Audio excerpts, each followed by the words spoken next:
Welcome back ناظرین. شام صاحب، آپ نے سٹیٹمنٹس دیکھی جو نئے وزیر اعلیٰ اتر پردیش کے یوگی آدتیہ ناتھ کی. اب مسلمان وہاں محفوظ ہیں؟ نہیں، مسلمان بالکل محفوظ نہیں ہیں. دیکھیے، یوگی صاحب جو ہیں، ایک ذاتی زندگی ان کی جو ہے بڑی صاف ستھری ہے. وہ بڑی سادہ زندگی گزارتے ہیں. لوگوں سے میل ملاقات ہے ان کی. میں کہیں یہ بھی دیکھ رہا تھا کہ ان کی پنچایتیں جو ہیں ان میں مسلمان بھی آتے ہیں. لیکن جو مسلمانوں پر ان کا دباؤ ہے، یہ تو یہاں تک باتیں ہوئی ہیں کہ قبرستانوں میں سے مسلمان عورتوں کی جی یہ بھی میتیں ان کو نکال کر ان کی بے حرمتی کی گئی. یہ بھی ہے. یہ کہا، یہ جو کمپین چلائی گئی کہ گھروں کو واپسی، یہ بھی ان سے منسوب کی جاتی ہے. ان سے منسوب کی جاتی ہے کہ مسلمانوں کو واپس ہندو بنایا جائے. عیسائیوں کو بھی دلت، اور عورتیں جو ہیں، لڑکیاں جو ہیں مسلمانوں کی، ان کو ہندوؤں سے شادیاں کرایا جائیں. تو یہ تو ایک طوفان بدتمیزی ہے جو برپا ہے. اور یہ تو ہر جگہ ان کی کوشش یہ ہوگی کہ مسلمان آبادیاں جو ہیں وہ کم ہو جائے. کہتے ہیں کہ ہم یو پی کو کشمیر نہیں بننے دیں گے. وہ کہتے ہیں مسلمان آبادی جہاں 5% سے 10% ہے وہاں بڑا سکون ہے. جہاں اس سے زیادہ ہے، جہاں 30% ہے وہاں ہنگامہ ہے. وہاں یو پی کی طرح کے حالات ہو تو جاتے ہیں جو مظفر گڑھ میں ہوئے تھے. جو مسلمان آبادیاں ہیں ان کو منتشر کیا جائے، ان کی طاقت توڑی جائے، یہ ان کا ایجنڈا ہے. تو یہ ہندوستان جو ہے، اس کے اندر ایک شورش جو ہے اس کی بنیاد رکھی جا رہی ہے. اور اندر سے بائیں بازو کی جماعتیں جتنی بھی کمیونسٹ مارکسسٹ پارٹیاں اور بشمول کانگریس کی، انہوں نے تو کہہ دیا کہ یہ سیکولرزم پر حملہ ہے، بھارت کے سیکولرزم پر حملہ ہے. سب سیکولرزم پر حملہ ہے. لیکن سب بے بس ہیں اس سینٹیمنٹ کے سامنے، کھڑے نہیں ہو پا رہے. بالکل ٹھیک. تو یہ جو خود ایک یہ ایسی آگ ہے جو خود بھارت کو خاکستر کرے گی. آپ دیکھیں، مجھے وہ آقا شورش کاشمیری وہ کہا کرتے تھے، مولانا ابوالکلام آزاد کا فکرہ دہرایا کرتے تھے کہ ہندوستان میں مسلمانوں کو خطرہ رہے گا، پاکستان میں اسلام کو خطرہ رہے گا. اب میں یہاں جب یہ دیکھتا ہوں کہ جہاں حجاب کی بات ہوئی ہے، جب ہوتی ہے تو ہمارے میڈیا پہ کس طرح کا رد عمل ہوتا ہے اور سوسائٹی میں. اور یہ یعنی ایسے چینلز موجود ہیں جہاں مجھے خواتین ملتی ہیں آ کے، ان کو اجازت نہیں ہے کہ حجاب لے کر اپنے پروگرام میں بیٹھ سکیں. اور جہاں ایک چینل میں بوس و کنار کے مناظر دکھا دیے گئے اور پیمرا نے نوٹس جاری کیا ہے، اور منہ پہ ہمارے بڑے بڑے مولوی جو ہیں، ہمارے یوگی سارے جو ہیں گنگریاں ڈال کے منہ میں بیٹھے ہیں. تو آپ دیکھیے پاکستان کا جو اشرافیہ ہے، اس سے پاکستان میں اسلامی اقدار کو خطرہ ہے، اور جو ہندو اشرافیہ ہے اس سے مسلمانوں کے وجود کو خطرہ ہے وہاں بھارت میں. تو ٹھیک ہے، آگے بڑھتے ہیں. لیکن بہرحال دیکھیے، یہ جو چیلنج ہے نا جو وہ دے رہے ہیں، اب کسی ملک میں اگر 20 کروڑ آبادی کو آپ کارنر لگانے کی کوشش کریں گے تو پھر جو فساد برپا ہوگا، جو اس کی بنیاد رکھی جا رہی ہے، پھر اس کا آپ دیکھیں تصور ہی 20 کروڑ میں سے 4 کروڑ تو مسلمان ہیں. نہیں، مسلمان 20 کروڑ ہیں پورے ملک میں. ٹھیک ہے، اس سے زائد ہے. دیکھیے ابھی تو آپ دیوبند کا نام گوارا نہیں آپ کو. مجھے یاد آ گیا، جو برجیش صاحب بی جے پی کے وہاں سے جیتے ہیں دیوبند والی سیٹ سے، انہوں نے پہلے تو غور کیا جاتا تھا نا اس بات پہ کہ شاید اس کا نام بدلے. وہ کہہ رہے ہیں دیور آنند، اس طرح کا. ہاں، وہ جنگلات میں رہے نا وہاں، ان کے تاریخی طور پہ ان کے ہاں.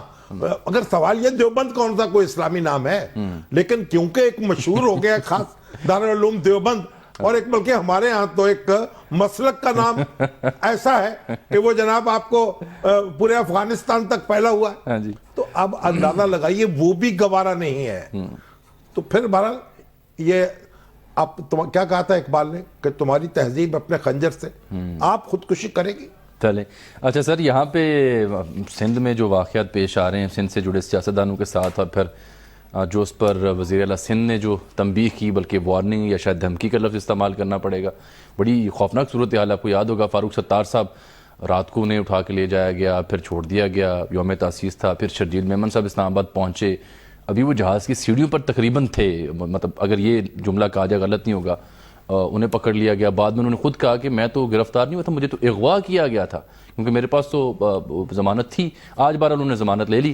تو اس تناظر میں جو پھر مراد علی شاہ صاحب نے جو کہا وہ پہلے سنا دوں آپ کو، دیکھیے. کورٹ جو حکم کرے گی اس کو فالو کریں گے، لیکن کسی اور کی اس قسم کی ٹیکٹکس ہم برداشت نہیں کریں گے. میں یہ بھی وارن کر رہا ہوں کہ اگر اس طریقے سے انہوں نے کنٹینیو کیا ان اداروں نے, چاہے وہ فیڈرل ادارے ہوں, اور یہ اتنی آپ کے اگزامپل بتائی, ہم ان کو نہیں رہنے دیں گے ادھر. ہم ان اداروں کو کہیں گے اپنا بوریا بستر لپیٹو اور جاؤ ادھر سے. یہ بہت اسپیسیفکلی میں ان کو میسج دے رہا ہوں کہ یہ نہ کریں. ہم لوگ ہر قسم سے تعاون کرنے کے لیے تیار ہیں کورٹس کے ساتھ. ہم نے ہمیشہ تعاون کیا ہے, ہم نے ان اداروں کے ساتھ بھی تعاون کیا ہے, لیکن اگر ادارے پولیٹیکل لائنز پہ چلیں گے اور کسی کی پولیٹیکل باتوں میں آئیں گے تو پھر وہ سندھ میں ان کے لیے. سر یہ رد عمل ہے جو صورتحال پیش آئی یا پھر یہ دھمکی ہے؟ مراد علی شاہ صاحب نے بڑی زوردار بات کی ہے جی, لیکن آپ نے اس میں سے جو ایک فکرہ اور بھی انہوں نے کہا ہے, پتہ نہیں آپ نے دکھایا کہ نہیں دکھایا. دکھا دیتے ہیں. انہوں نے کہا عدالتیں جو ہے نا ہم ان کے حکم مانیں گے. نہیں وہ تو کہا انہوں نے شروع میں کہا, اس سے اگر آپ اس کا ساتھ لگا دیں نا, لگا ہوا ہے تو پھر ہاں ٹھیک ہے نا, تو پھر آپ کا وہ جو زہر کم ہو جاتا ہے اس جملے کا. دیکھیے ایک بات, اگر آپ جتنا بھی آپ نے خوفناک منظر پیش کیا ہے نا, اب تھوڑا سا اس پہ غور کریں تو تھوڑا سمٹ جائے گا. یہ دیکھیے خوفناک منظر کی صورت نظر آ رہی ہے سر. شرجیل مہمن کتنا کو ہم ٹھنڈا کریں. دیکھیے شرجیل مہمن سابق وزیر اطلاعات ہے, ان پر الزامات ہے کرپشن کے, وہ آئے ہیں واپس پاکستان میں. آنے سے 2-2.5 سال بعد, آنے کے پہلے اسلام آباد ہائی کورٹ میں ان کے وکیل نے پیش ہو کر ایک حفاظتی بیل ان کے لیے منظور کرا لی. جب انہوں نے سرزمین پر قدم رکھا تو وہ ایک عبوری ضمانت ان کو حاصل تھی. ٹھیک ہے. اب یہ جو ایک وزیر صاحب وہاں کے, انہوں نے یہ بھی کہا کہ یہ چودھری نثار کے گلو بٹ جو ہے انہوں نے یہ کارروائی کی ہے, حالانکہ نیب چودھری نثار کے ماتحت نہیں ہے. بعد میں شرجیل میمن بھی خود بھی آج یہ کہہ رہے ہیں نہیں, وزیر اعظم کے ماتحت بھی نہیں ہے, نیب کسی کے ماتحت نہیں ہے. نیب ایک اپنی جگہ آزاد ادارہ ہے جس کے چیئرمین کو مقرر کرنے میں اپوزیشن نے بھی خورشید شاہ صاحب اور نواز شریف صاحب دونوں کا اتفاق تھا. وہ ایک آزاد ادارہ ہے اور حکومت کے ماتحت نہیں ہے. بہرحال اب شرجیل مہمن صاحب نے جب پاکستان کی سرزمین پر قدم رکھا, اگر تو اس پہ اتنا قیامت کیا برپا ہو گئی تھی, نیب کو اتنی ایکٹیو ہونے کی ضرورت کیا تھی؟ آ تو گئے تھے پاکستان, آ گئے تھے. اب وہ کہتے ہیں کہ میں آیا اسی لیے تھا مقدمات کا سامنا کرنا. وہاں کھڑے ہوتے ان کو پوچھتے, ان کے پاس اگر وہ کورٹ کا آرڈر تھا, ظاہر ان کے وکیل بھی ہوں گے, تو ان کو رہا کہتے ٹھیک ہے آپ جائیے, دوبارہ پکڑ لیتے. دیکھیں یہ جو بدتمیزی ہے نا, اور یہ جو توہین ہے, یہ نہیں کرنی چاہیے. کس نے کی؟ نیب کے جو ذمہ دار ہیں انہوں نے. تو یہ ان کا دیکھیں, دنیا میں آپ اخلاق اور تہذیب کے دائرے میں لوگوں کو ڈیل کریں. جو آدمی باہر سے آ رہا ہے وہ بھاگنے کے لیے تھوڑی آ رہا ہے, وہ تو پیش ہونے کے لیے آ رہا ہے. اسی طرح آپ دیکھیے, آپ جو ہمارے اسپیکر ہیں سرحد اسمبلی کے خیبر پختونخوا کے, اسد قیصر, جو ایک نیک نام سیاسی رہنما ہے, ان کی جوانی جو ہے وہ بھی بڑی ایک متانت میں اور سنجیدگی میں گزری ہے. اب بھی ان کی شہرت ایک اچھے شخص کی ہے. اب ان پر کسی نے ان کے حلقے سے ان کے مخالفین نے ایک درخواست دائر کی, نیب کو بھیجی. جو اس بارے میں پتہ کیا کہا جا رہا ہے, انونیمس لیٹر لکھا. ٹھیک ہے نا. اب گمنام خطوں کو تو پہلے ٹوکری میں ڈال دینا چاہیے ردی کی. ہم تو اخبار کے اندر, اخبار کے دفتر میں بھی اگر ہمیں گمنام خط آتا ہے ہم نہیں چھاپتے اس میں. ایک بریک لے لیں سر. آپ نام لکھیں اپنا, دیکھیں میں آپ نام لکھیں, اس کے اوپر لکھ دیں کہ میرا نام شائع نہ کیا جائے. ہاں, وہ ہم چھاپتے نہیں ہیں, راز میں رکھا جائے. اگر گمنام ہو خط تو ہم اس کی طرف کوئی توجہ نہیں دیتے, وہ تو چھاپتے نہیں ہیں. پھر بعد میں نیب کو کہنا پڑا جناب کے. اچھا سر ایک بریک لے لیتے ہیں, اس پہ بعد میں بات کرتے ہیں. ناظرین ملتے ہیں آپ سے اس بریک کے بعد.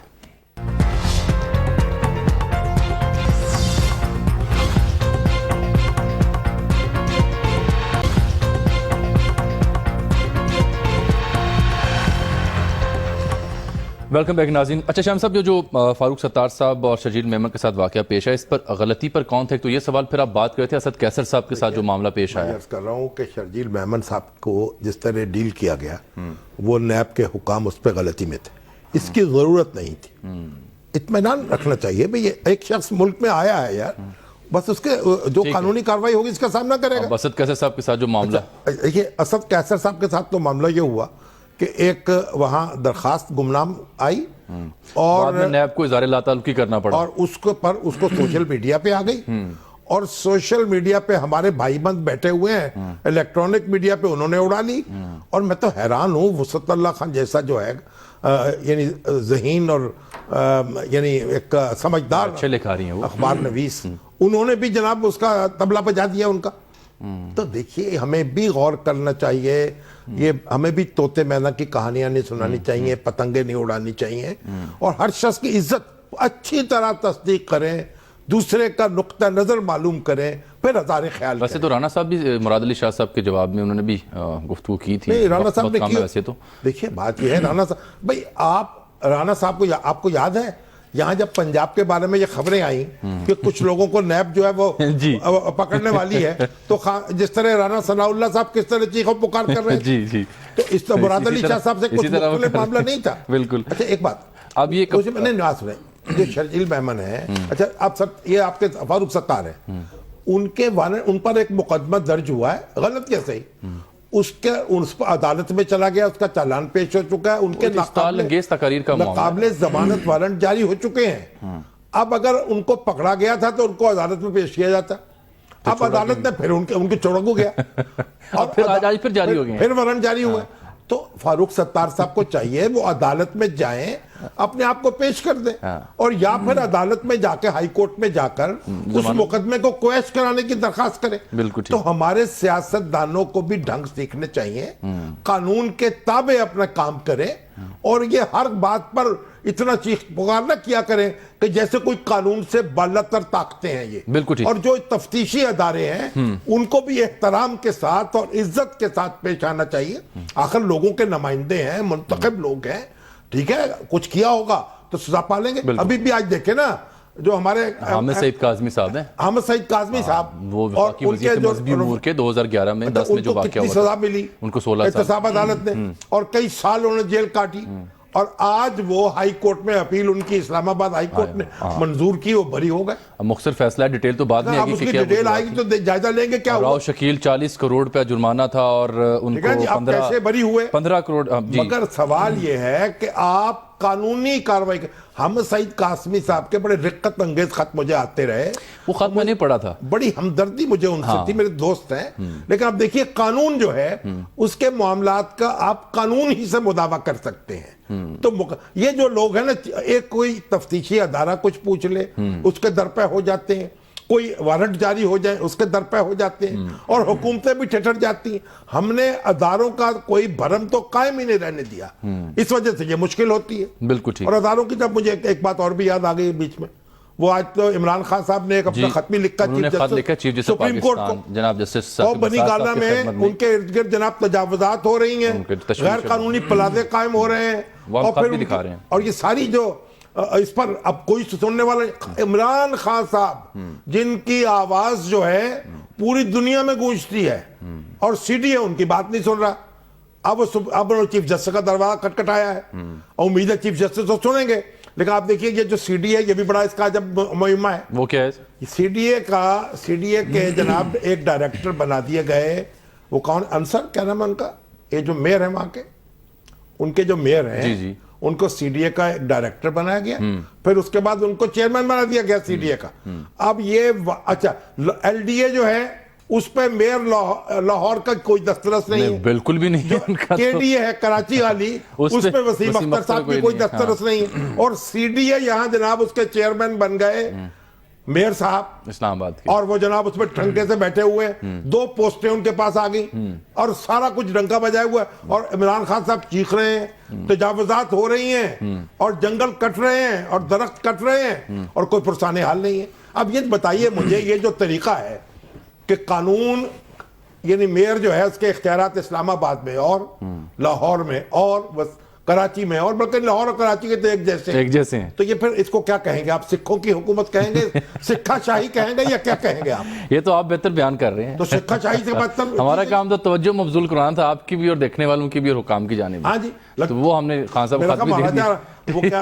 رنجیت سنگھ، امریندر سنگھ جو ہے، امریندر سنگھ، ان کی حکومت بھی بہتر چل رہی ہوگی. ٹھیک ہے. اچھا سر، 2 سال بعد پاک بھارت انڈس واٹر کمشنرز مذاکرات بحال ہوئے ہیں، 2 سال بعد توفیق ہوئی ہے بھارت کو بھی کہ ٹیبل پر آئے، بات کرے. تفصیل تو پھر لائیں گے اس کے اوپر جب سامنے آ جائے گی. ایک تو اچھی بات ہے یہ مذاکرات بحال ہوئے ہیں. ایک پاکستان اور ہندوستان ایک بات تو اچھی طرح سمجھ لیں، لڑ کر گزارا نہیں ہے. یہ